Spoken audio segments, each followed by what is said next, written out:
Hello everyone, this is Misha Houston, and I'm back to do my review for If Loving You Is Wrong. Tonight's episode is entitled Angry Men, and I think that every man in this episode was angry about something. I don't think there was a man in this episode that was truly happy. Every man in the show was worried and anxious and afraid, and some of them were even going crazy. So once again, Tyler Perry did a good job with naming this episode.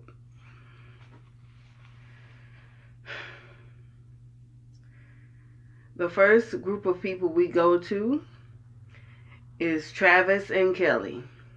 Now, we picked up right where we left off. Travis is choking Kelly. He's straddling her. She is screaming at him, "I can't breathe, I can't breathe." He is ranting and raving like the lunatic that he is. He's screaming at her to shut up. She picks up a branch and hits Travis. He falls over and she, slides from under him and tries to run away. And she's screaming for help. She's screaming for someone to call 911. Travis catches up with her and he straddles her once again and he starts to choke her again. She's scrambling and she's squirming under him, trying to get loose, trying to get free from him, but his grip is too strong. He ends up hitting her in the face to make her stop, struggling against him. He rants and raves at her again, and he has her by the neck, and he strangles her so much that she passes out. And all the while, as he was strangling her, he's calling her a stupid, ungrateful bitch. Travis is crazy, y'all. Now, all of a sudden, a woman comes up. A Caucasian woman comes up with some mace in her hands. And she's screaming at him, I've called the police. I've called the police. I saw you hurting her. I saw you attacking her. I've called the police. Travis starts to lie, and he gets up off of her, and then he starts screaming for help himself. He's screaming for the lady to call the police, and he gives her CPR to revive her. The woman, I think the woman, eventually believes the lies that Travis is telling her. But, I can't believe that she would believe what she wouldn't believe what she saw. She tells him that, yes, I'm going to call for an ambulance. As he works to revive Kelly, she wakes up, and he whispers in her ear, "It looks like you're going to live to see another day, bitch." And he runs off. Now, about this scene, something about this scene didn't sit right with me. Later on, we're going to see Kelly come home. What happened to the lady? She saw what happened. Did she call the police? Did she tell anyone? Did she ever talk to the police? We never really see the lady again. We don't see her at all in the episode. So I'm wondering what happened to her. I mean, with Travis on the loose, anything is possible.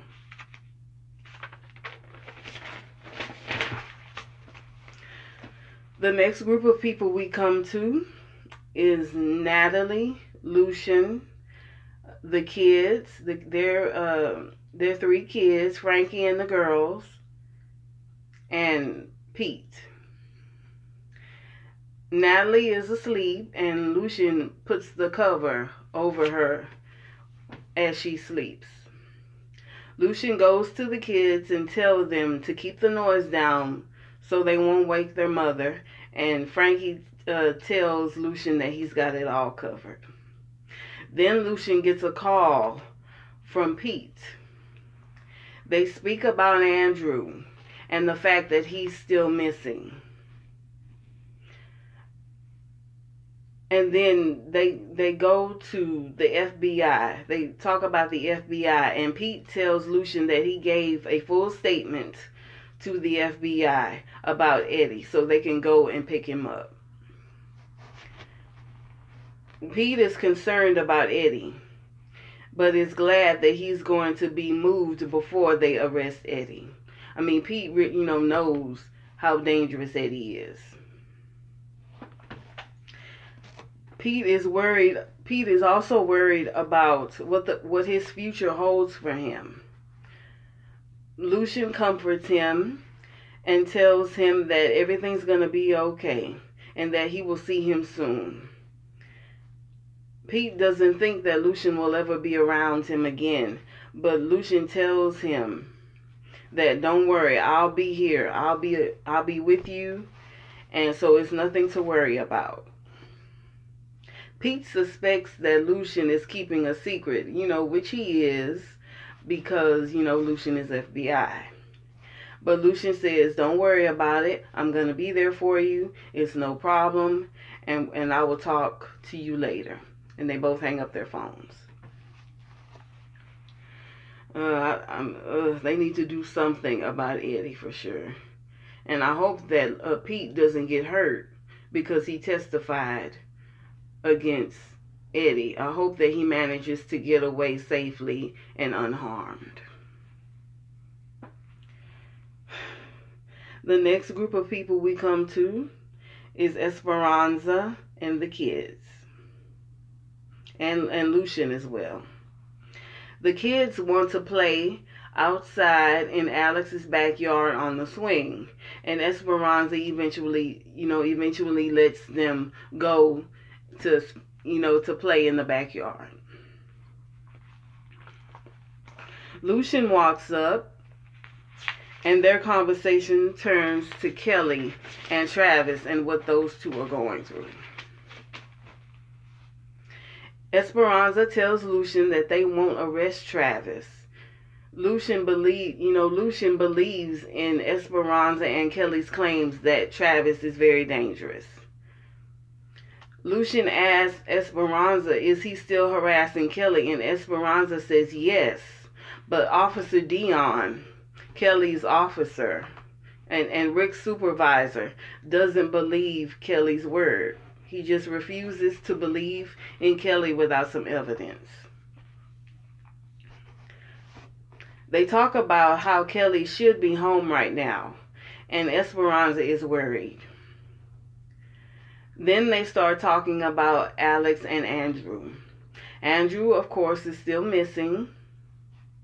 And Lucian tells Esperanza that Alex won't give him any information on the night that he disappeared. He believes that Alex knows something about that disappearance, but Alex won't answer any of his questions. And he also wants Esperanza to talk to Alex about that night. Esperanza does agree to talk to Alex about that night. And she's going to try to find something out on Andrew and his disappearance.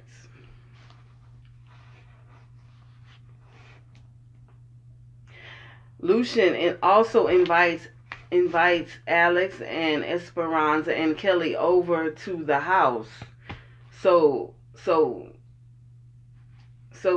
they can have like a little get together to cheer up Natalie. Esperanza asks what's wrong with Natalie, and he tells her that Joey is back in prison.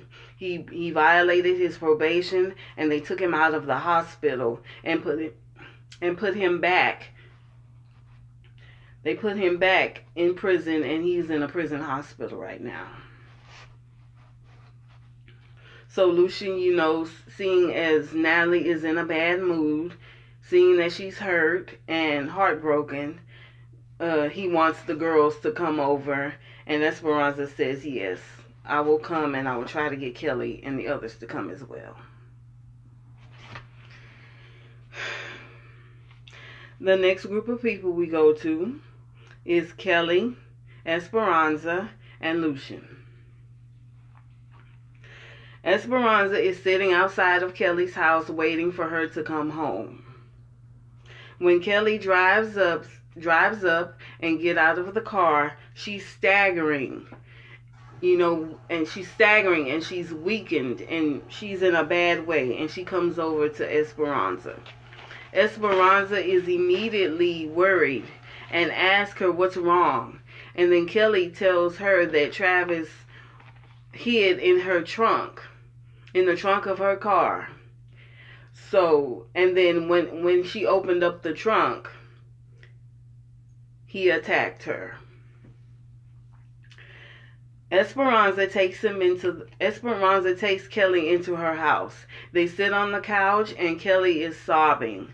She's weeping, she's sobbing, and she's obviously have been hurt. Esperanza sees the bruises on her neck from where Travis choked her. Kelly tells her that she doesn't want to call the police and that she wants to put ice on her bruises, but Esperanza pulls out her camera and takes pictures of the bruises on Kelly's neck, on Kelly's neck, so she can have evidence to show the police officers.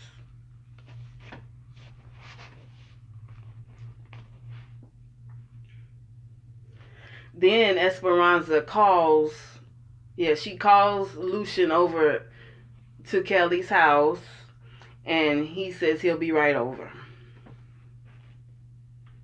Lucian comes over and she sees Kelly on the couch. She's been hurt and she's been bruised, and he asks what happened to her. Kelly tells Lucian that Travis sabotaged my tires to make them go flat. And when she opened the trunk,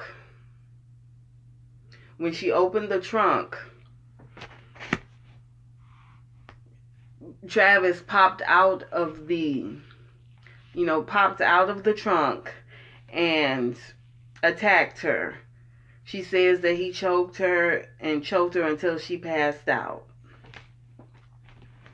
Lucian says that he's going to get on this now, that he's going to look into this case and look into getting Travis arrested.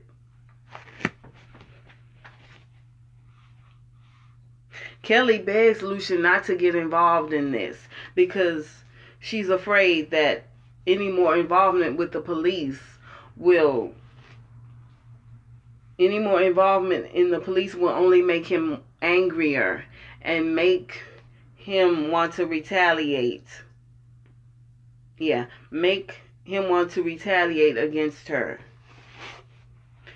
Lucian assures her that he is right next door and all you have to do is call if you ever need help. He says that when he's done dealing with Travis, this man will never bother you again. It's really a blessing that Lucian managed to move into that neighborhood, because the people that are living in these houses need the police for sure.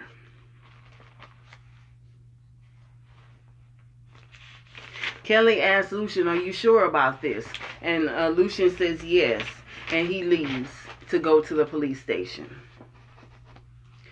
Kelly wants to put on some more clothes, some better clothes, because she doesn't want Justice to see her all, disheveled and a mess. So she and Esperanza go into her bedroom to change their clothes. The next group of people we go to is Lucian, Officer Dion, which is the officer's name, Stephen, and Eddie. Lucian walks into the station and he talks to Officer Dion and asks him, what are you doing about Travis? He tells Dion that Travis was in her trunk, the trunk of her car, and that he attacked her. Dion shows evidence to Lucian of the text messages that Kelly supposedly had sent to Travis. Lucian doesn't believe those text messages. He believes in Kelly, but Dion believes that Kelly is lying and that they're both crazy, and that this is just a big waste of his time. Dion wants Kelly to bring in a witness because he doesn't trust Kelly's word. Lucian tells Dion that there are red marks on her. There are bruises and red marks on her neck that signify that she had been choked. But Dion doesn't believe it. He doesn't believe anything. He is determined to see Travis as the innocent party here and Kelly as the aggressor. Lucian suggests that they bring Travis in for questioning, but Dion tells him straight away, I am the head of this investigation and this is not your case to solve. And there is no evidence to back up Kelly's story or to bring Travis in for questioning. Dion believes in Travis because Travis is a part of a prominent family, and he just doesn't trust in Kelly. Dion walks away from Lucian, telling him that I have work to do, pretty much shutting him up. Or his face is going to be cracked when he finds out the truth about Travis. Lucian then goes to Steven. And Steven says, just drop the Kelly Isaacs case because there is no evidence to back it up and it's not his case to solve. Lucian wants Travis to be arrested, but Steven says that the evidence is against Kelly and the evidence against Travis is not substantial. Lucian warns him, if we don't do anything to stop this man, that he is going to kill Kelly. Steven says once again that there is no evidence and that he's sorry about this. The conversation turns over to Pete. Apparently, Steven has found out that Lucian told Pete to give a statement to the FBI. Steven is not happy with this because Steven is trying to hold out on arresting Eddie so Eddie can get in good with the cartel. Eddie is his link to the Escada family, and he doesn't want to arrest Eddie just now. Steven tells Lucian that he's taking a lot of heat from upstairs, and but Lucian, just wants to arrest Eddie. He's not really worried about the cartel, he just wants to take Eddie down. Steven asks Lucian for more time, and then Lucian says, hey, I'll back off of Eddie if you bring in Travis for questioning. Steven says no to Lucian, and then Lucian threatens Steven into making this case a federal case by charging Travis with kidnapping. Steven says, that will blow your cover, Lucian. Are you sure that's what you want to do? And Lucian says, it's the chance that I will take. Steven finally agrees and says, yes, we'll bring Travis in for questioning and we will get a warrant out for his arrest. As Lucian leaves the police station, Lucian runs right into Eddie. Eddie tells him, oh, so you're a baby daddy now. And Lucian says, yes, I'm a father. Yes, I'm a baby daddy. What does that mean? Lucian accuses him of having an affair with Alex. That silly, stupid lie that Alex told. And now Lucian is caught up in even more mess with Eddie because of her lies. He accuses him of having an affair, and Eddie threatens him by saying, I hope that when Natalie finds out that your life is going to fall apart. Eddie calls Lucian a bitch, And Lucian says, "Oh, I got your bitch right here." And they both walk off. It's just a mess from top to bottom with this show. And there's one more thing that I want to say about this section. Esperanza took pictures of Kelly's bruises. Took pictures of Kelly. Why didn't she give the phone to Lucian so Lucian could show Officer Dion that there is evidence that Travis is dangerous? I mean, it's such a big plot hole right here in the middle of it. And it could have easily been plugged had Esperanza just given Lucian her phone. I mean, there's so many plot holes in the Kelly-Travis storyline. And it's a good storyline, but I see plot holes everywhere. What happened to the lady? The lady with the mace in her hand. Did she ever come to the police station? What happened to her? And why didn't Esperanza give her phone with the evidence of Kelly's bruises to Lucian so he could show the other officers? Plot holes here. There are plot holes in this story. So I think Tyler Perry needs to work a little bit harder on fixing this storyline up. Now, we go back to Kelly's house and with Kelly, Esperanza, and Lucian. Lucian comes by sometime later in the day and tells Kelly and Esperanza that Travis is nowhere to be found, but we do have a warrant out for his arrest. So it's a good thing that Travis is not going to get away with this anymore. At least I hope he doesn't get away with it anymore. Lucian says, "Don't worry about it. Don't worry about anything. Everything is handled." Kelly asks about Dion and Rick, but Lucian says, "Don't worry about those two. I went over their heads and I got the warrant for Travis' arrest." Kelly thanks him, and so does Esperanza. And Lucian says before he leaves that if there's if there's ever anything that she needs, all she has to do is call. Lucian also says before he goes that he's invited both of them and Alex over to his house for the get-together.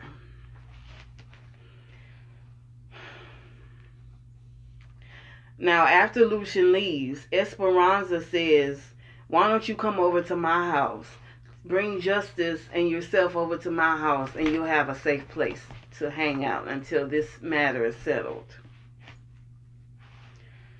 But Kelly refuses to leave her house. She's adamant about not leaving her house. She doesn't want to be run off, and she doesn't want to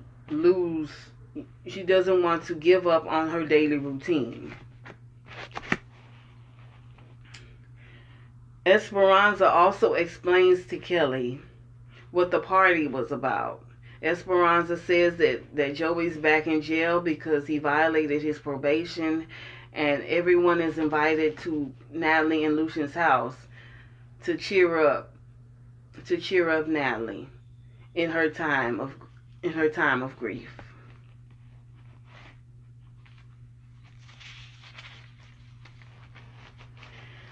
Kelly says it's going to be hard for her to be in that house because the house itself and everything about it reminds her of Ramsey and what happened to him as he lived there. I mean, yeah, I can totally understand that. I wouldn't want to go into a house either, knowing that my friend had been killed. She knows that Travis did something to him. She knows for sure that it was him who hurt and killed Ramsey. And she's afraid, and this is a very scary time for Kelly, and she's very much afraid for her life. Esperanza invites Kelly one more time to come over to her house, but Kelly refuses.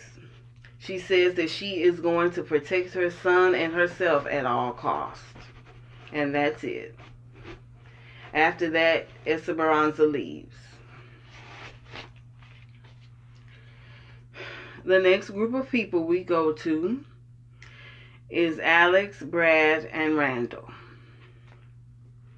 Alex sees Brad parked in the driveway, and she comes out to meet him at his car. Brad tells her that he doesn't know why he's there, but he thought that she wasn't at home because he didn't see her car in the driveway. And then she reminds him that she wrecked her car, and he remembers that. She wants to sit in the passenger seat next to Brad, and Brad says it's okay, that's cool. He asks if the kids are asleep, and she says yes, they are. He also asks about Randall's child, and then she tells Brad that the baby is in foster care right now because of all of the things that happened down by the lake. While she was at her court hearing with Randall, she was about to lose custody. So she admits to lying to Brad, saying that she needed to throw a Hail Mary in order to stop him from getting custody. So she told the judge that she had multiple partners. But she feels that that's only a temporary fix, that she's just delaying the inevitable. She does admit to Brad that the baby is not Lucian's, but Randall's. Excuse me.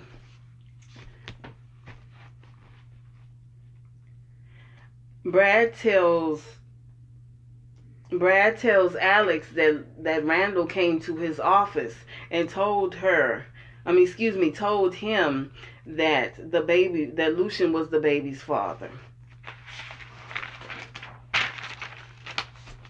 Alex curses Randall for telling Brad and Natalie that lie. But she can't really blame him too much for that because she was the one who told that lie in the first place. She explains the situation, as best as she can to him. Randall saw Alex and Lucian together, and that he came by to borrow candles for Natalie, for the surprise of Natalie's new house. She reminds Brad that they are moving down the street. Alex says that she is happy that they are living there, but she needs to straighten this whole mess out, which she does. Bradley admits that he still loves her, but he can't be around the baby. He says that he can't be put through this drama again, and she assures him that he won't be put through any more drama. But let me tell you this. Let me say this right here in the middle. Brad is obviously looking for some peace. But I don't believe he'll ever find peace with the person who orchestrated all the chaos. I don't believe for a minute. I think he's fooling himself into believing that everything's going to be okay. That everything is going to be as it was. It's not going to be as it was because they are not the people that they once were. They are totally different people from the people who started off at the beginning of the series and the people that they are now. It's not going to be the same, and there's not going to be any peace. Eddie was right when he said the peace is over.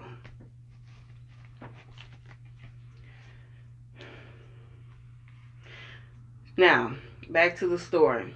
She says that she understands his pain full well, and that she don't think that she could live with another woman's child in her house. Alex tells Brad that she should congratulate him, but she can't.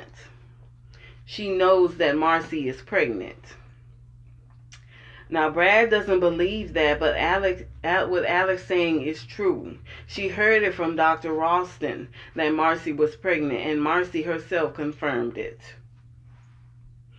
Brad looks over his shoulder to see that Randall is walking toward the car to talk to the both of them. And Brad just wants to leave. Now Randall pops up, crazy as ever, and he tells them both that the DNA results are in, and we will have to go to court tomorrow to talk to the judge. He tells her to get her beauty rest because she can certainly use it right about now. And he also tells, he also starts taunting her, telling her, do you still want to go into the shed like as you suggested? Just tell me whenever you're ready. And Randall leaves. He just loves to throw it in the face, doesn't he? He just loves to throw it in her. And you know what? I'm enjoying it too. I enjoy anybody that throws it up in Alex's face.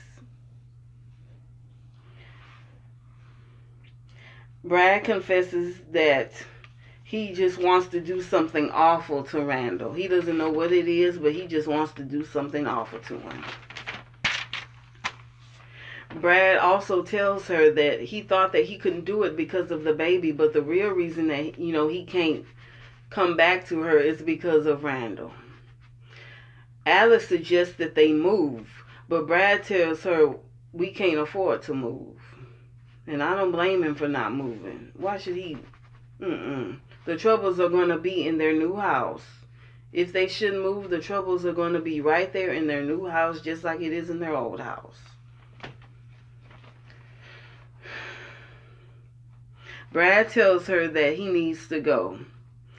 Alex leaves and gets out of his truck, and Brad drives away as Randall watches the two of them, watches him drive away.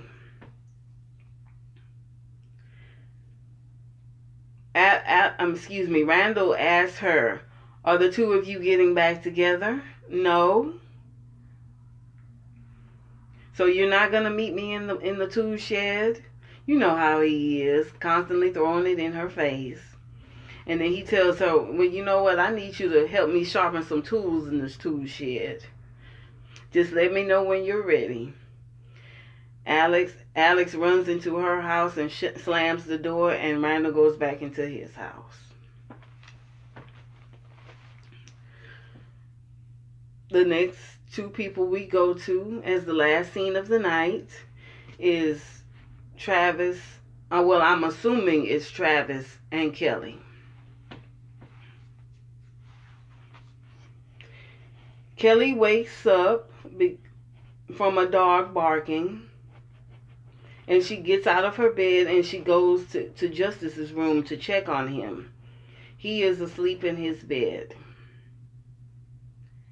Then she checks the windows in his rooms and then the other windows in the other rooms of the house, trying to make sure that they're all locked and bolted.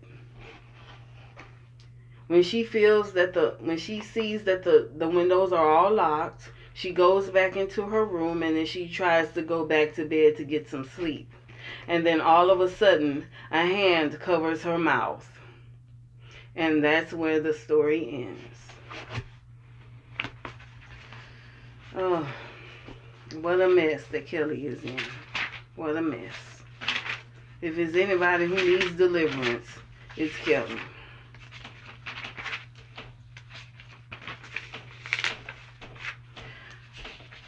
Come back next week for the season finale of If Loving You Is Wrong.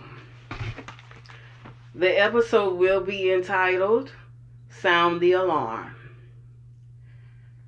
I have two MVPs of this episode. My first MVP is Lucian, because he managed to get the warrant for Travis's arrest. And my other MVP of the night is Esperanza. I made her my MVP because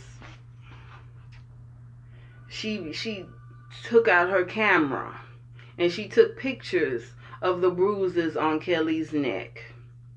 so she'll have some piece of evidence to give to the police, which was a very smart move on Esperanza's part.